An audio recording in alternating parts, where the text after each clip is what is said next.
this Mother's Day with these life-changing 3-ingredient scones served up with a raspberry and chia seed jam.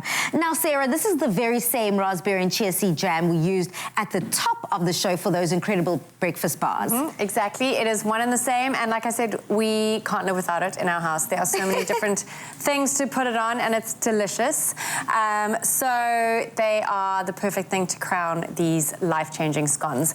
And I say life-changing because I love a kitchen hack. I love something that has only 3 ingredients. It means my kids can make it from memory if they want to.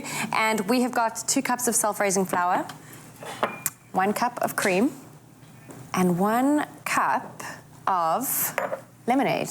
Okay. Lemonade. So that's a very interesting little addition there, the lemonade. So is it a must in this recipe? Can we replace it?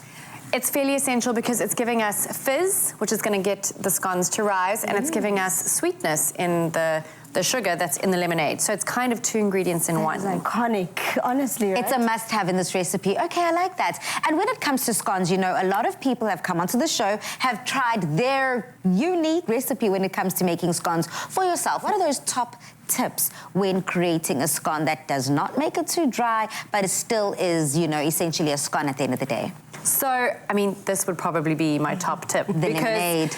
All the old-fashioned recipes, every scone recipe that I've ever tried, my granny's scone recipe, I think that this is up there, and I can't even claim to have come up with this recipe. You will find various versions of it in random corners of the internet, but it's something that we all need in our back pocket. Iconic, iconic. And Dumi? Yes, ma'am. You have got the task. Look, I was charged with it when Sarah Graham said, I've got a jam that only literally needs 3 ingredients. I was like, no, that's not possible. But here we are, and we have it. And Sarah, you told me it's quite a simple recipe. We're starting off with some frozen berries that we had earlier. Do they have to be frozen? They don't have to be frozen. Okay. And it's a great way of using, you know, leftover berries that are knocking around the fridge. You can mix up the berries. Any kind will do. Okay. Okay. Oh, can you already smell that? Right? Just berry bomb. Lovely. Right, and for the sweetness, I see you've chosen to go either with the honey or a maple syrup. Yeah. Would we also still be able to, like, perhaps add sugar in this? Yeah, you could totally use sugar as well. I just like adding honey. It's slightly healthier. My kids love it. It's delicious for drizzling, you know, adding a spoonful of the jam to yogurt and granola in the mornings for kids is really delicious. I love it on toast with peanut butter and jam. I'm loving the fact that this recipe is so simple, but Palisa, when you look at this jam, you'd swear it's one of those jams that was store-bought that have all these ingredients in them. It's thickened so well, and one step you told me to make sure of when I get here is we're not trying to cook the berries down, right? We just like to get them a little soft, and then at which point do I add our chia seeds? Chia seeds. As soon as they have thawed through, basically. I mean, I would let them just warm through until the honey is warm. The less you cook them for, the more goodness they retain and the more color they retain. So I generally do it just for a couple of minutes. So don't overcook. Don't overcook. And I'm guessing because with chia seeds, what happens with them is that they basically thicken up and they get all gloopy from the liquid. So this would then be the liquid that's needed. We don't need to add any additional liquid. Oh, we don't have activate the chia seeds. Yeah, they have, and they can be used even as an egg replacement in vegan baking because they have that kind of gelatinous characteristic and consistency. Beautiful. Okay. Well, dear, your 3-ingredient raspberry jam chia seed mixture concoction is coming up quite beautifully. Let's head back over to the scone station. Okay, so my scone mixture is nice and elastic. It's all come together beautifully.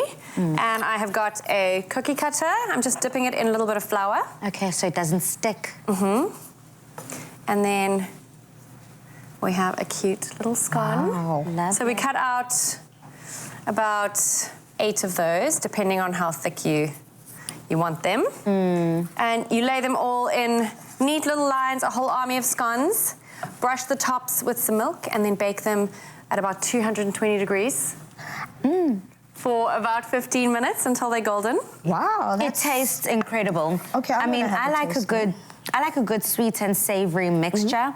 And this is exactly it. The scone is lovely, it's elastic, it's moist, it's not too dry. And the flavor from that jam, ooh, electrifying. And you can also make them a savory scone. You can add in cheese and herbs if you want to. So there's all kinds of, it's a brilliant blank canvas for so many different things. You could add in some lemon zest as well. That's something that I like to do. It just kind of cuts cuts through the richness of the cream as the well. cream, yeah. Well done. Thank you. Well, it is definitely worth trying. Head over to our website if you do need the details to any of Sarah's recipes, or just go out there and get her cookbook, Good and Simple.